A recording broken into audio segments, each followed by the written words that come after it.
The abduction. The Perseid meteor shower painted streaks of light across the night sky, a celestial spectacle that drew 16-year-old Zara Mason away from her family's farmhouse and into the vast open fields. The cool grass tickled her bare feet as she settled onto her favorite stargazing blanket, her dark eyes wide with wonder as she traced the paths of shooting stars.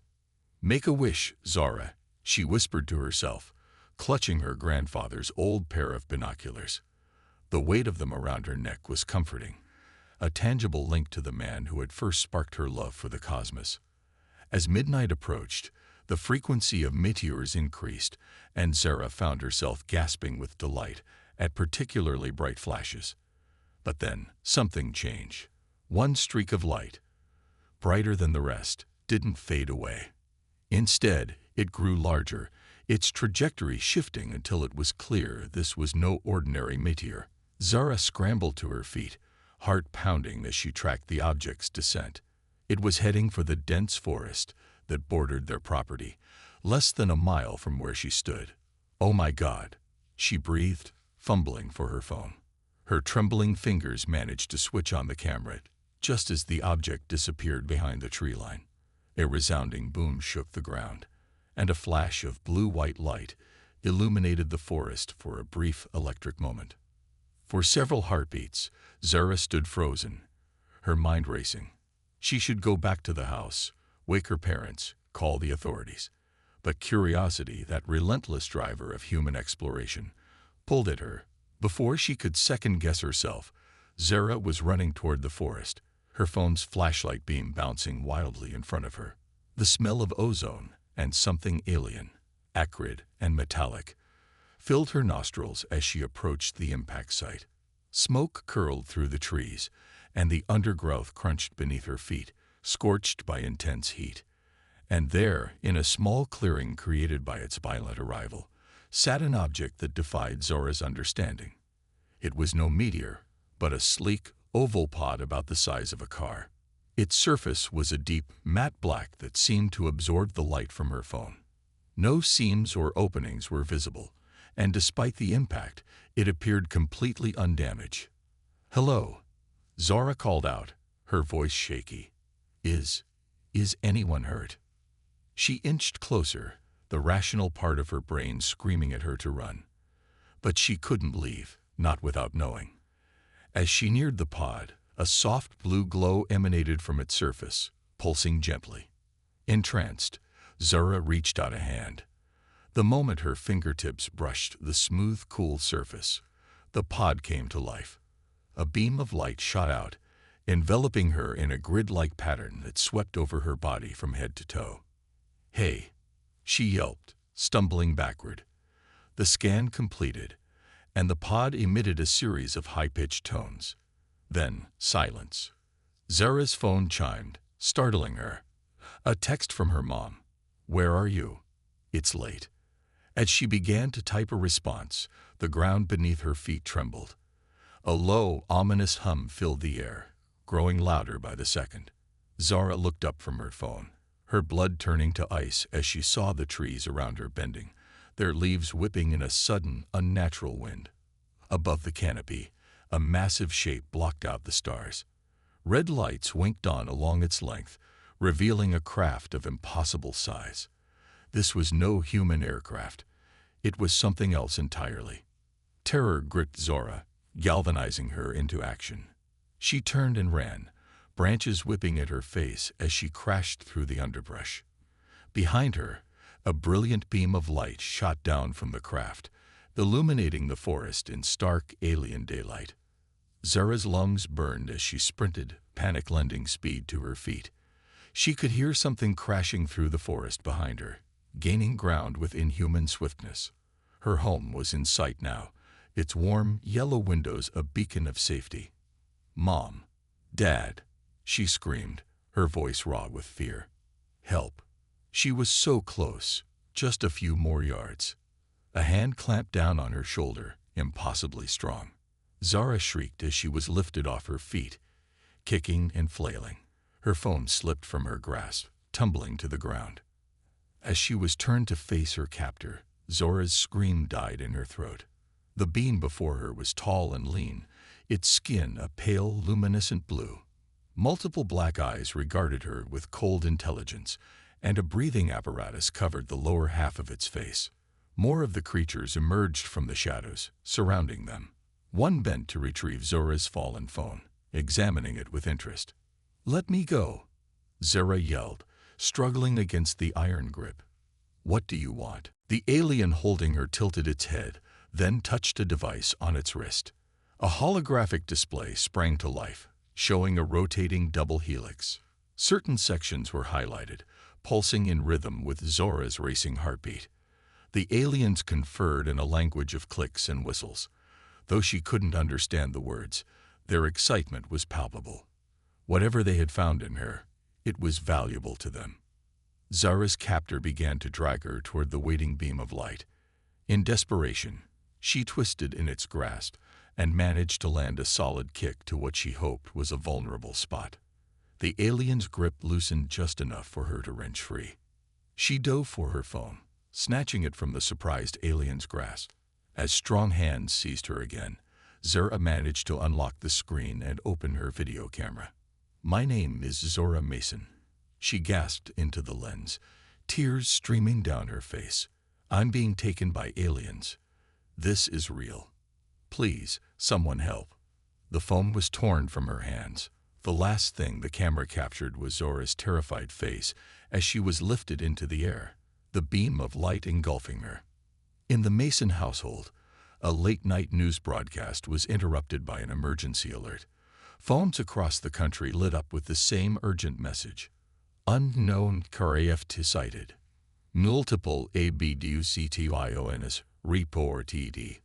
This is not a drill." As dawn broke over a world forever changed, Zora's video began to spread across the internet like wildfire.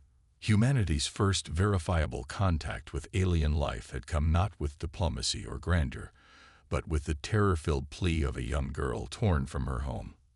In the skies above, undetected by Earth's primitive sensors, the Quasar battlecruiser prepared to transmit its momentous findings. The key to unlocking the planet's ancient defenses had been found, nestled in the genes of an unsuspecting human child. The invasion of Earth was about to begin. Earth's desperate defense. The grainy video of Zora's abduction played on screens worldwide, her terrified face frozen in the final frame as newscasters debated its authenticity. But for Dr. Elena Volkov, hunched over banks of monitors in a secure NSA facility, there was no doubt. "It's real," she muttered, enhancing the image of the alien in the background. "God help us, it's real." Alarms blared, startling Elena from her analysis.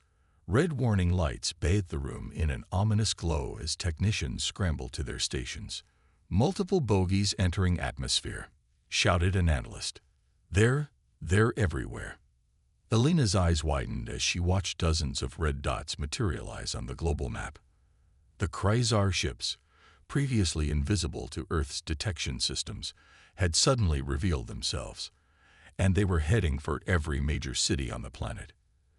In New York City, the first signs of invasion came not as explosions or death rays, but as an oppressive silence.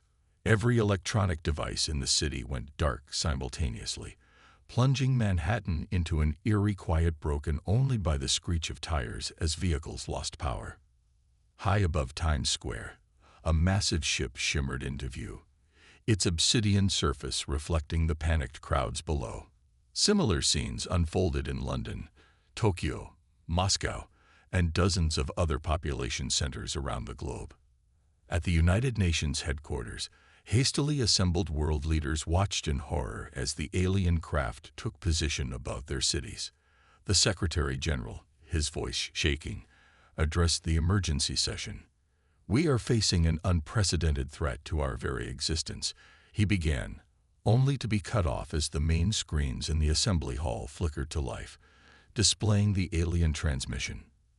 The message was simple and chilling. Surrender the key or be eradicated. In the Pentagon's war room, General Miranda Hayes slammed her fist on the table. "We don't even know what this key is." How are we supposed to surrender it? Her aide, Lieutenant Colonel Jack Harper, stepped forward. Ma'am, we've analyzed the video from the Mason girl's abduction. The aliens seemed particularly interested in her genetic makeup. It's possible she's somehow connected to this key thereafter. Hayes nodded grimly. Then we need to find out why. Get me everything we have on the Mason family, and I mean everything. Birth records, medical history, ancestral DNA, if we've got it. As governments scrambled to respond, the Khazar's patience wore thin. In a horrifying display of power, they opened fire on Beijing. Beams of searing energy lanced down from their ship, vaporizing entire city blocks in seconds. The world watched in stunned silence as the proud city was reduced to ash and rubble in a matter of minutes. The message was clear: resist and be annihilated. Military forces around the world mobilized, despite the futility of their actions. Fighter jets scrambled, only to fall from the sky as the aliens effortlessly disabled their systems. Ground-based weapons fared no better, their missiles exploding harmlessly against the invaders' shields. In orbit, the International Space Station became an unlikely frontline. Commander Sarah Chen and her crew watched helplessly as Khazar ships positioned themselves around Earth. "Houston, are you seeing this?" Chen radioed, her voice tight with tension. Only static answered her. The ISS, like the rest of Earth's technology, had been cut off. But as Chen floated to another viewport, she noticed something strange. A faint, pulsing light was emanating from the lunar surface. That's impossible," she breathed, reaching for the station's most powerful telescope. Meanwhile, in the hidden depths of an Antarctic research station, Dr. Amit Patel worked feverishly to decipher a series of signals that had begun broadcasting the moment the aliens appeared. The signal's origin was like nothing he'd ever seen. It seemed to be coming from within the ice itself. "It's some kind of code," he muttered, his fingers flying over the keyboard. "But it's not alien. This is human." As Patel worked, similar signals were detected at various points around the globe. The Great Pyramid of Giza hummed with energy. Stonehenge's ancient stones vibrated at a frequency that shattered nearby windows.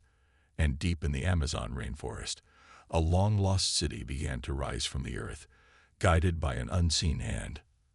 Back in Washington, Elena Volkov burst into General Hayes' office, clutching a tablet. "General, you need to see this. We've cracked Zura Mason's genetic code, and, well, you wouldn't believe me if I told you. Look." Hayes studied the screen, her brow furrowing. "This can't be right. These markers, they're not natural. It's almost as if she was engineered." Elena finished. "Ma'am, I think Zura Mason is the key, or at least a part of it. Her DNA contains sequences that don't match anything in our databases, and they're activating something." Before Hayes could respond, the room's screens lit up with incoming reports from around the world. Ancient structures awakening, strange energies detected, and everywhere, a message repeating in a language that hadn't been spoken on Earth for millennia. In Antarctica, Amit Patel's computer chimed.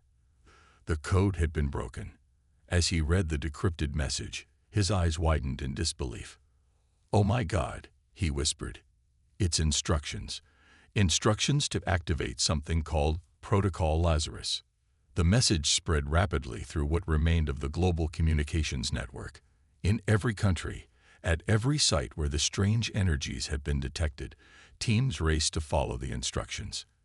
In Egypt, a panel slid open in the Great Pyramid's king's chamber, revealing a control interface of impossible complexity. In England, Stonehenge stones rearranged themselves, forming a massive ring of pulsing energy. And in the Amazon, the risen city revealed itself to be not a city at all, but the top of an enormous, buried machine. As the Khazar ships positioned themselves for a final decisive strike against Earth's population centers, humanity held its collective breath. In New York, Tokyo, London, and a dozen other locations, Teams worked desperately to activate Protocol Lazarus, their last, best hope for survival. In orbit, Commander Chen's eyes widened as she witnessed something impossible. The lunar surface was shifting, vast sections of it sliding apart to reveal. "Oh my stars," she breathed. "It's a ship. The moon is a ship." And on the Kryzar mothership, Zura Mason lay strapped to an examination table, her mind filled with visions of Earth's awakening defenses. As alarms blared around her, signaling the activation of Protocol Lazarus, a smile crept across her face. The battle for Earth was about to begin in earnest, and humanity had an ace up its sleeve that even it didn't know about. The legacy of an ancient, spacefaring human civilization was stirring, ready to remind the galaxy why Earth should never be underestimated.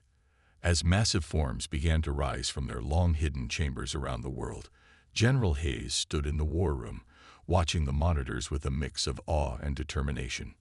"All right," she said, her voice steady. "Let's show these bastards what humanity is really capable of." The Earth's desperate defense was transforming into something the Kryzar invaders could never have anticipated. Humanity was about to reclaim its cosmic heritage, and the universe would never be the same. Awakening the Titans. The Earth trembled. Deep beneath the Antarctic ice, in long-forgotten chambers, ancient machinery hummed to life. Dr. Amit Patel stood before a massive door, its surface adorned with intricate, glowing symbols. His hand hovered over the final activation sequence. "God help us," he whispered, and pressed his palm against the console. The door split down the middle with a sound like thunder, revealing a cavernous hangar bathed in blue light. And there, towering over Patel and his team, stood a colossus of metal and crystal. A mech, but one that dwarfed anything humanity had ever conceived. Similar scenes unfolded around the globe. In the heart of the Amazon rainforest, the earth parted to reveal a mech with bark-like armor and vine-like cables. From the depths of the Mariana Trench rose another, its form sleek and cetacean. And in the scorching Sahara, the dunes shifted to uncover a titan that seemed forged from the desert itself. As each mech was revealed, a call went out. Not a sound, but a feeling. A pull that resonated in the minds of select individuals around the world. In New York, paramedic Jake Rodriguez dropped the supplies he was carrying to evacuate civilians. A vision flashed in his mind. Himself, seated in a cockpit, facing down the alien ships that loomed over the city. In Tokyo, physicist Yuki Tanaka looked up from her frantic calculations on alien shield technology, suddenly understanding that the answer lay not in the numbers before her, but in the giant mech emerging from Tokyo Bay. And in a small village in Kenya, schoolteacher Amani Okello felt the earth shake beneath her feet as a mech burst from a nearby mountain. In that moment, she knew her destiny lay not in shepherding her students to safety, but in piloting that incredible machine to defend them. Across the globe, the chosen felt the call and raced toward their mechs. Each step they took felt right, as if they were coming home after a long journey. Meanwhile, aboard the Kryzar mothership, Zura Mason writhed on the examination table, her mind flooded with visions of the awakening titans. Through her unique connection, she saw through the eyes of every pilot, felt the power thrumming through each mech. No, the alien scientist looming over her chittered in alarm. The human is interfacing with the planetary defense system. Increase the sedation. But it was too late. Zara's consciousness expanded, touching the minds of every pilot. In that moment of connection, knowledge flooded through her and into them. How to operate the mechs, their capabilities, and the dire nature of the threat they faced. On the Antarctic ice sheet, Amit Patel watched in awe as a young soldier named Eric Chen approached the mech. Chen's eyes glowed with the same blue light as the symbols on the hangar door. Without hesitation, he placed his hand on the mech's foot. A seam appeared, opening a path directly to the cockpit. As Chen settled into the pilot's seat, the mech's systems came online. Holographic displays flickered to life, showing the positions of Kryzar ships worldwide. Chen's voice, when he spoke, resonated with newfound authority. This is Titan Polaris, initiating startup sequence. All units report in. Around the world, the other pilots responded. Titan Gaia, Amazon Basin, online and ready. Titan Leviathan, Pacific Theater, systems nominal. Titan Dune, North Africa, awaiting orders. One by one, the Titans checked in, their voices a chorus of humanity's resolve. In orbit, Commander Sarah Chen watched in disbelief as the lunar surface continued to shift, revealing more of the massive ship hidden beneath. As sections of it began to power up, she felt a familiar tug in her mind. "Houston," she radioed, forgetting for a moment that comms were still down. I think I need to go to the moon." With that, she pushed off from the ISS viewport, making her way to the station's small emergency craft. Her crew watched in stunned silence as she detached from the station, setting a course for the lunar ship that was calling her home. Back on Earth, the Krayzar finally noticed the awakening Titans. Their ships, previously focused on major population centers, began to redirect their attention to these new threats. In New York, Jake Rodriguez felt his mech, Titan Liberty, shudder as it took its first step in millennia. The Krayzar ship looming over Manhattan turned, bringing its weapons to bear on the new threat. "Oh no, you don't," Jake growled, raising Liberty's arm. A shield of crackling energy formed, deflecting the alien's first salvo. With his other hand, he reached out, grasping the alien ship. The mech's strength was incredible, and Jake felt the ship's hull buckle under his grip. In Tokyo, Yuki Tanaka's mech, Titan Sakura, moved with impossible grace for its size. As Krayzar fighters swarmed around her, she danced between their energy beams, retaliating with precision strikes that sent them spiraling into Tokyo Bay. And in Kenya, Amani Okello charged into battle aboard Titan Simba, its roar shaking the very ground.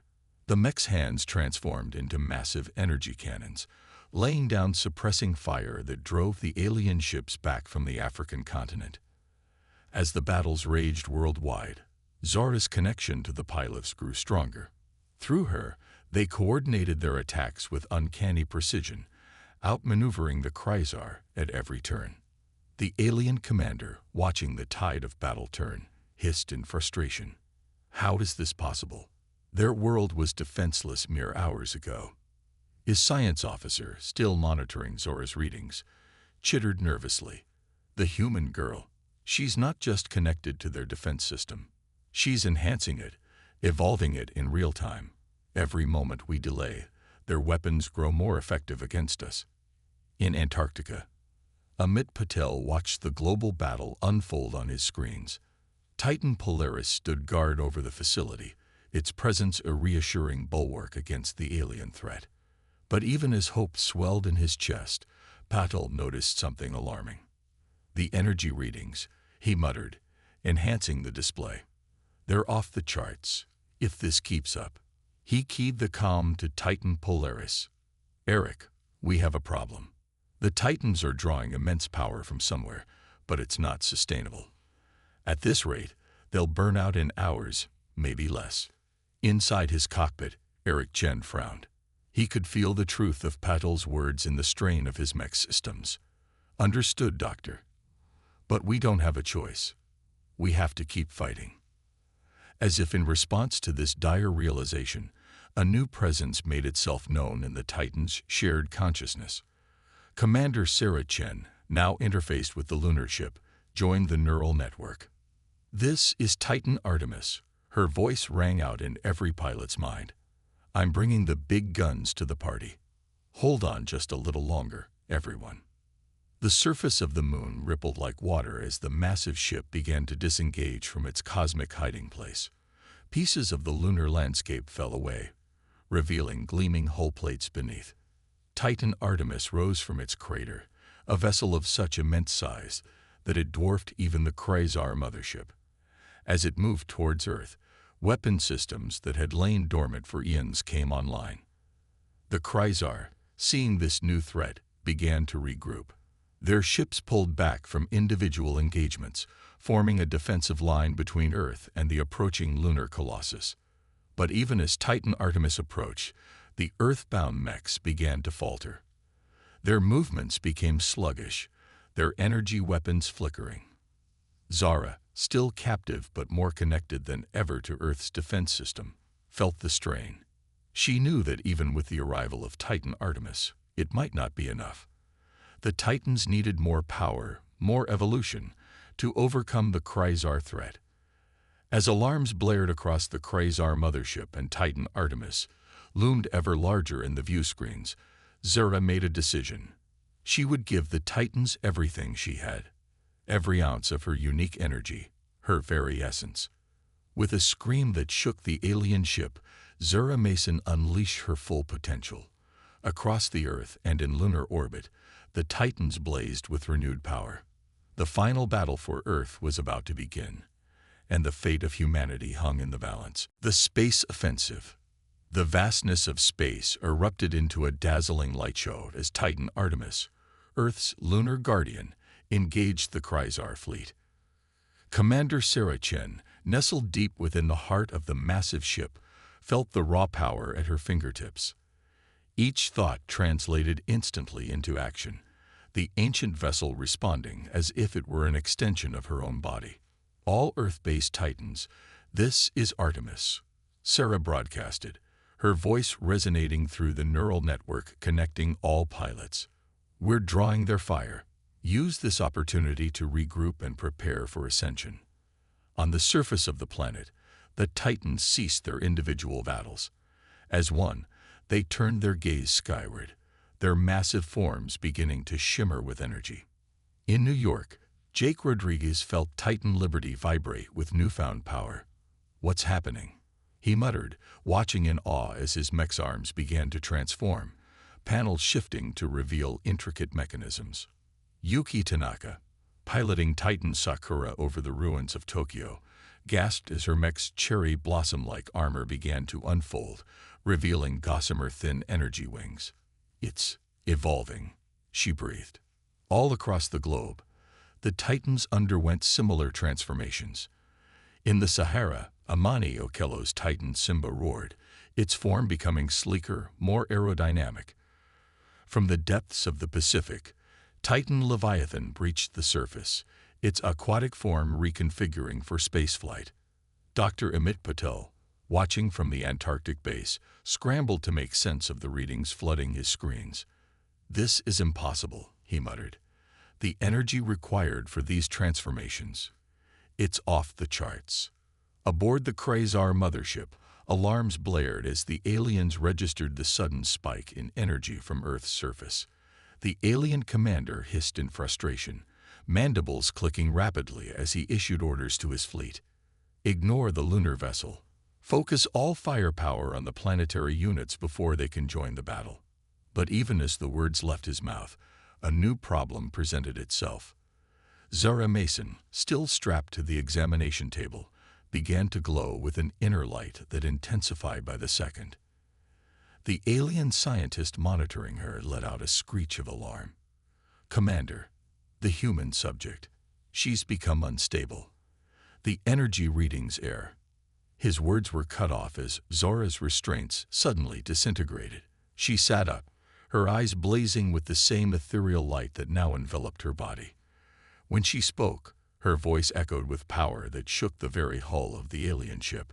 "You should have never come here," Zara said, her words transmitting across all frequencies, heard by human and Kryzar alike.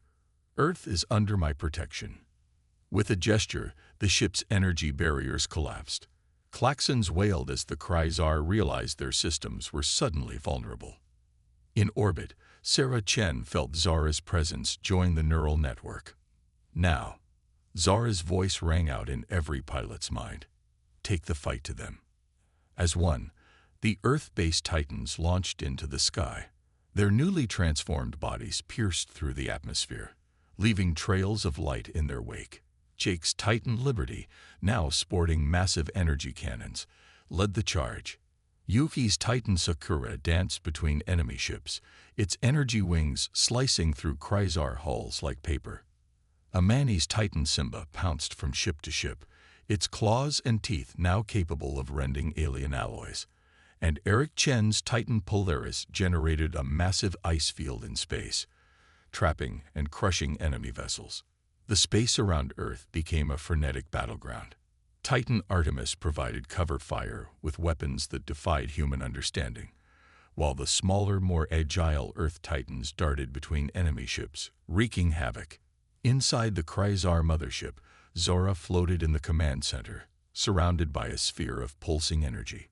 Alien crew members who attempted to approach her were gently but firmly pushed back by an invisible force. "Your invasion ends now," Zora declared, her voice simultaneously soft and thunderous. "Leave our solar system and never return." The Kryzar commander, his earlier bravado shattered, chittered nervously. "What are you?" he asked, his translator struggling to convey the awe and fear in his voice.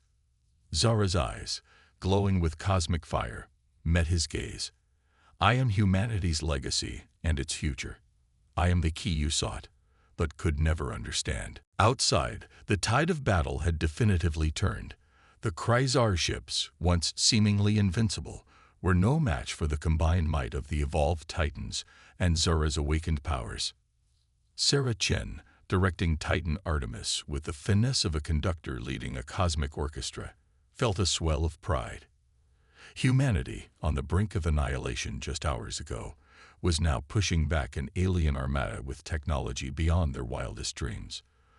But as the battle raged, she noticed something alarming. The energy output of the Earth Titans was fluctuating wildly. They were burning too hot, too fast. "Zora," Sarah called out through the neural link, "the Titans can't sustain this level of power. We're winning, but at what cost?"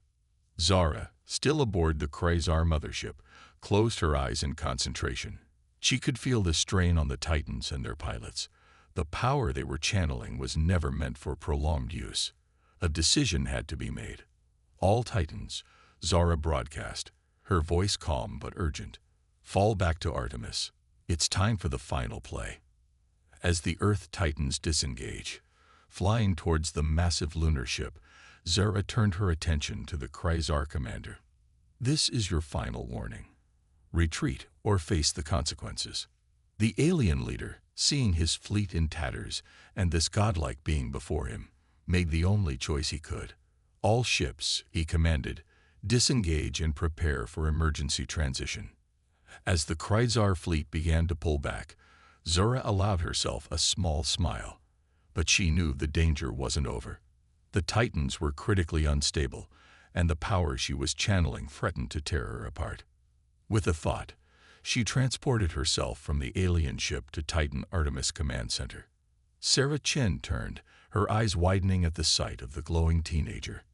"Zora, There's no time," Zora interrupted. "The Titans need to combine, now. It's the only way to stabilize the energy and prevent a catastrophic meltdown." Sarah nodded, understanding instantly. Through the neural link, she issued the command. The Earth Titans, now docked with Artemis, began to merge. Metal flowed like water, systems integrated, and consciousness combined. Jake, Yuki, Amani, Eric, and the other pilots felt their individual cockpits dissolve, their minds joining Sarah's in Artemis' central control room. And at the heart of it all stood Zora, pulsing with energy that arced between the assembled pilots. "What's happening?" Jake asked, his voice filled with awe. Zora smiled, her form beginning to fade into pure light. "We're becoming what we were always meant to be. Earth's true form, our planet's ultimate defense." As the last of the Kryzar ships winked out of existence, fleeing the solar system, Titan Artemis continued to change. It grew, systems from the Earth Titans integrating and evolving further. The ship swelled to impossible size, dwarfing the moon it had once been hidden within. And as the transformation neared its completion, Zora's physical form disappeared entirely, her consciousness spreading through the vast new entity they had become. Her voice, now resonating through the very metal of the ship, spoke one last time to the assembled pilots. "Don't be afraid. This is just the beginning. Humanity's next great adventure awaits." With that, the massive ship, no longer simply Artemis, but something new and unnamed, began to move. Earth, scared but undefeated, slowly faded into the distance as humanity's defenders set off to reclaim their place among the stars. The Krayzar invasion was over, but for Earth and its newfound guardians, the true journey was just beginning. Humanity's cosmic legacy. The vastness of space stretched out before them, an infinite canvas of stars and nebulae. Within the command center of the newly transformed ship, a vessel so vast it dwarfed planets, the former Titan pilots stood in awe. The walls around them seemed to shift and breathe, alive with swirling patterns of energy that pulsed in rhythm with their thoughts. Jake Rodriguez, once the pilot of Titan Liberty, turned to Sarah Chen, his eyes wide with wonder. "Commander, what are we now?" Sarah, her form slightly translucent and shimmering with residual energy from the transformation, shook her head in amazement. "I'm not sure we have a word for what we've become, Jake. We're beyond anything humanity has ever known." As if in response to their questions, the air before them shimmered, coalescing into the familiar form of Zara Mason. But this Zara was different. Her body was composed of pure light, her eyes holding the depth of galaxies. "We are Earth's true form." Zara's voice resonated, not through the air, but directly in their minds. The legacy of an ancient human civilization, hidden away eons ago, now reawakened and evolved beyond their wildest dreams. The command center's walls dissolved, revealing the vast expanse of space around them. But it wasn't just empty void. The pilots could see streams of data, gravitational fields, and the very fabric of space-time itself. Yuki Tanaka gasped as understanding flooded her mind. "We're not just a ship. We're a mobile planet. A world ship." Zara nodded, a smile playing on her luminous face. "Yes, Yuki. And so much more. We carry within us the seeds of Earth's biosphere, the collective knowledge of humanity, and the power to reshape reality itself." As the pilots grappled with this revelation, memories not their own began to surface, the history of their true heritage unfolding in their minds. They saw ancient humans, their civilization spanning galaxies, facing a threat that endangered not just their existence, but the very fabric of the universe. They watched as these ancestors made the heart-wrenching decision to hide Earth, to regress their technology and knowledge, seeding the planet with fail-safes and hidden legacies. Amani Okello, tears streaming down her face, whispered, "They sacrificed everything to protect us, to give us a chance to grow, to become strong enough to face the threat when it inevitably returned." Eric Chen, his expression a mix of awe and determination, turned to Zara. "The Krayzar, they weren't the real threat, were they? They were just the catalyst, meant to awaken us." Zara's form pulsed brightly. "Correct, Eric. The Krayzar are but a fraction of what awaits us. Our true enemy lies dormant at the edges of the known universe, a force of entropy and chaos that seeks to unravel all of creation." The reality of their situation began to sink in. Humanity had not just repelled an invasion. They had taken the first step on a journey that would shape the fate of the cosmos. Dr. Amit Patel, who had insisted on joining the pilots in the final transformation, stepped forward. His scientific mind was racing with the influx of advanced knowledge. "This is incredible. The technological applications alone. We could solve every problem facing Earth. Disease, climate change, resource scarcity, all of it gone in an instant." Zara's expression turned solemn. "We will help Earth, Amit, but we cannot simply hand over this level of technology. Humanity must earn it, grow into it. Our role now is to guide, to protect, and to prepare. You responsibility. We're guardians now, not just of Earth, but of all life in the universe." As if to punctuate her words, alarms suddenly blared throughout the world ship. Holographic displays sprang to life, showing a distant sector of space where reality itself seemed to be unraveling. "It's beginning," Zora said, her voice grave. "The enemy stirs. We must prepare." Jake, his face set with determination, stepped up to one of the displays. "Then let's get to work. What's our first move?" Zara waved her hand, and a galactic map appeared before them. Countless worlds highlighted in varying colors. "We start by awakening the other seed worlds. Earth wasn't the only planet where our ancestors left their legacy. There are others out there, civilizations on the brink of their own cosmic awakening.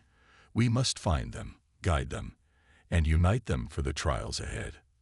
As the pilots, now ascended beings of incredible power, began to familiarize themselves with their new roles, Zara turned her attention to Earth.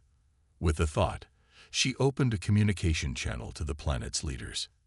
In the United Nations General Assembly, still reeling from the aftermath of the Kryzar attack, screens flickered to life. Zara's radiant form appeared before the stunned delegates. "People of Earth," her voice rang out, transmitted to every corner of the globe. "The danger has passed, but our journey is far from over. You stand on the precipice of a new era, one that will see humanity reach its true potential." She explained, in broad strokes, the truth of their cosmic heritage and the challenges that lay ahead. The assembly hall erupted in a cacophony of voices, questions, exclamations of disbelief, and cries of wonder. Zara raised a hand, gently quieting the commotion. "We will not abandon you.